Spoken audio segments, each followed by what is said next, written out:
Hello everyone, welcome back to the biology knowledge point YouTube channel. आज के इस lecture में हम +1 class cell the unit of life chapter का एक टॉपिक पढ़ेंगे जो कि है आपका क्लोरोप्लास्ट।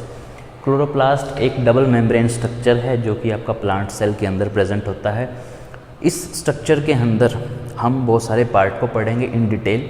यहाँ पर मैं आपको क्लोरोप्लास्ट का डायग्राम दिखाऊंगा, स्ट्रक्चर आपको मेरे साथ बनाना है, उसको प्रैक्टिस करना है। बहुत सारे मैं आपको पार्ट्स के फंक्शन बताऊंगा, कुछ डिस्कवरीज बताऊंगा इसकी। वो सब क्वेश्चंस आपको नीट की प्रिपरेशन के लिए यहाँ पर अच्छे से तैयार करने हैं। तो ठीक है, चलो जल्दी से हम क्लोरोप्लास्ट के स्ट्रक्चर को देखते हैं। सबसे पहले तो आपको क्लोरोप्लास्ट का स्ट्रक्चर पढ़ने से पहले मैं आपको इसकी डिस्कवरी के बारे में बताता हूँ। क्लोरोप्लास्ट की डिस्कवरी की शिम्पर नाम के साइंटिस्ट ने, क्लोरोप्लास्ट की डिस्कवरी के शिम्पर ने इन 1883 के अंदर शिम्पर एक साइंटिस्ट हैं जिन्होंने क्लोरोप्लास्ट की डिस्कवरी की। ओके, नाउ नेक्स्ट, क्लोरोप्लास्ट एक डबल मेम्ब्रेन स्ट्रक्चर है। तो जल्दी से बनाते हैं हम इसको।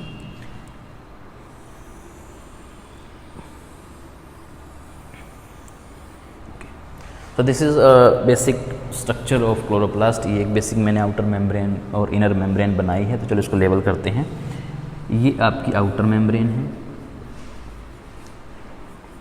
Outer membrane. ये आपकी इनर मेम्ब्रेन है, इनर मेम्ब्रेन। इन दोनों मेम्ब्रेन के बीच में एक स्पेस है बेटा। इस स्पेस को हम बोलते हैं इंटर मेम्ब्रेनस स्पेस। रिपीट करता हूँ, मैंने क्लोरोप्लास्ट की 2 मेम्ब्रेन बनाई है, एक आउटर मेम्ब्रेन बनाई है, एक इनर मेम्ब्रेन बनाई है।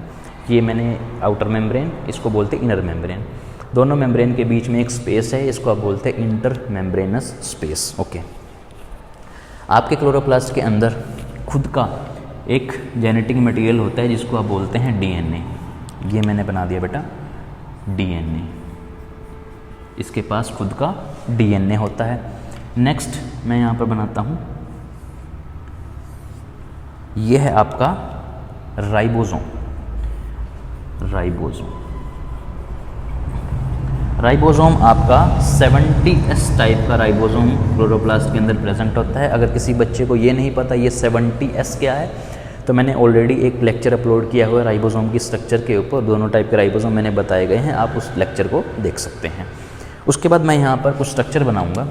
मैंने यहाँ पर एक ये कोइन लाइक स्ट्रक्चर बनाई है, ठीक है। इसको मैं बोलता हूँ थाइलाकोइड, थाइलाकोइड, ठीक है। नेक्स्ट जो बहुत ही इम्पोर्टेंट क्वेश्चन यहाँ से बनता है आपका, थाइलाकोइड की डिस्कवरी किसने की? इन 2020 में शायद नीट में ये क्वेश्चन आया हुआ है कि थाइलाकोइड की डिस्कवरी किसने की। तो थाइलाकोइड की डिस्कवरी बेटा आपकी है मेनके ने। मेनके डिस्कवर्ड द थाइलाकोइड। ओके, अब थाइलाकोइड एक कॉइन लाइक स्ट्रक्चर है। ये से बहुत सारे थाइलाकोइड यहाँ पर प्रेजेंट होंगे, ठीक है। एक group of coins, group of thylakoid. इस ग्रुप ऑफ थाइलाकोइड की स्ट्रक्चर को हम बोलते हैं ग्रेनम, ठीक है। Group of thylakoid is called granum. और ऐसे बहुत सारे ग्रुप ऑफ ग्रेनम आपके क्लोरोप्लास्ट के अंदर प्रेजेंट होते हैं, लाइक दिस। यहाँ पर भी बना देता हूँ, ओके। और ये सारे के सारे ग्रेनम एक दूसरे से अटैच रहते हैं, ठीक है, ऐसे। और जिस चीज़ से, जिस स्ट्रक्चर से ये अटैच हैं, इसको हम बोलते हैं स्ट्रोमल लैमेला, ठीक है। जिस स्ट्रक्चर से आपके ग्रेनम एक दूसरे के साथ अटैच हैं, उस स्ट्रक्चर को हम बोलते हैं स्ट्रोमल लैमेला। और जो ये आपका फ्री स्पेस है इसके अंदर, इसको आप बोलते हैं स्ट्रोमा, ठीक है। दोबारा सुनो, क्लोरोप्लास्ट की 2 मेम्ब्रेन होती हैं, outer membrane and the inner membrane, got it. उसके बाद दोनों मेम्ब्रेन के बीच में एक स्पेस होता है, उसको आप बोलते हैं इंटर मेम्ब्रेनस स्पेस। क्लोरोप्लास्ट के पास इसका खुद का जेनेटिक मटेरियल होता है जो कि डीएनए है। उसके बाद इसके पास राइबोसोम होते हैं, 70S टाइप के राइबोसोम। उसके बाद मैंने आपको बताया कि क्लोरोप्लास्ट के अंदर एक कोइन लाइक स्ट्रक्चर होती है जिसको आप बोलते हैं थाइलाकोइड। और बहुत सारे थाइलाकोइड अगर जुड़ जाते हैं तो उसको हम बोलते हैं ग्रेनम, ठीक है। उसके बाद मैंने आपको 2-3 ग्रेनम बना के दिखाए। दोनों ये ग्रेनम एक दूसरे से जुड़े हुए हैं। इस स्ट्रक्चर को हम बोलते हैं स्ट्रोमा लैमेली। और इसके बीच में जो ये फ्री स्पेस आपको दे उसको बोलते हैं स्ट्रोमा। नाउ नेक्स्ट, अभी मैं इस एक थाइलाकोइड को जूम करता हूँ लाइक दिस। यहाँ पर मैंने एक थाइलाकोइड बनाया है। इस थाइलाकोइड की ये मेम्ब्रेन है, ठीक है, और इसके बीच में जो ये स्पेस है इसको बोलते हैं lumen. Thylakoid membrane and the lumen. Lumen क्या है? इस थाइलाकोइड के अंदर जो फ्री कैविटी आपको दिख रही है उसको आप ल्यूमेन बोलते हैं, ठीक है। इतना बनने के बाद आप इसका जल्दी से स्क्रीनशॉट लो एक बार। Okay, next. अब हम बात करेंगे कुछ कैलकुलेशंस की, कुछ आपको नंबर याद करने हैं यहाँ पर। एक क्लोरोप्लास्ट के अंदर, I am talking about one chloroplast, एक क्लोरोप्लास्ट के अंदर आपके 4200 ग्रैनम हो सकते हैं, और आपके एक ग्रैनम के अंदर 25 to 50 थाइलाकोइड हो सकते हैं। दोबारा से सुनो इस बात को। एक क्लोरोप्लास्ट के अंदर ऐसे स्ट्रक्चर ग्रैनम आपके 40 to 100 हो सकते हैं, और एक ग्रैनम के अंदर 25 to 50 थाइलाकोइड हो सकते हैं। तो ये आपको एक नंबर याद करना है, जल्दी से नंबर को लिख लो फटाफट।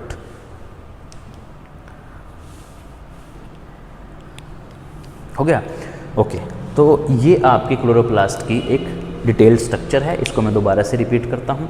क्लोरोप्लास्ट डबल मेम्ब्रेन स्ट्रक्चर है, outer membrane and the inner membrane. दूसरी बात, इसके पास खुद का डीएनए होता है, हमने बना दिया। उसके बाद हमने यहाँ पर दिखाया राइबोसोम, 70 टाइप का राइबोसोम है।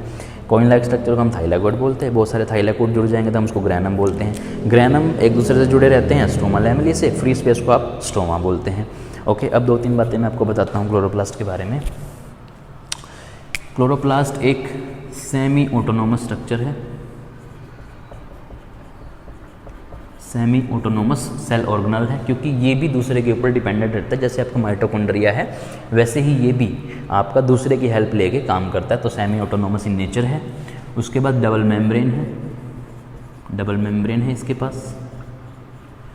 पास खुद का डीएनए होता है। Very good. उसके बाद राइबोसोम इसके पास है, 70 टाइप का राइबोसोम है। ओके, उसके बाद ये आपका प्लांट सेल के अंदर मिलेगा। स्टार मार्क करके इस क्वेश्चन को आप याद करें। क्लोरोप्लास्ट आपका प्लांट सेल के अंदर ही मिलता है। So this is all about the chloroplast. इसको आप अच्छे से तैयार करें। कोई डाउट आता है तो आप कमेंट सेक्शन में छोड़ दें बेटा, मैं उसको क्लियर कर दूंगा आपका। फिलहाल जल्दी से आप इसको ध्यान से देख लो।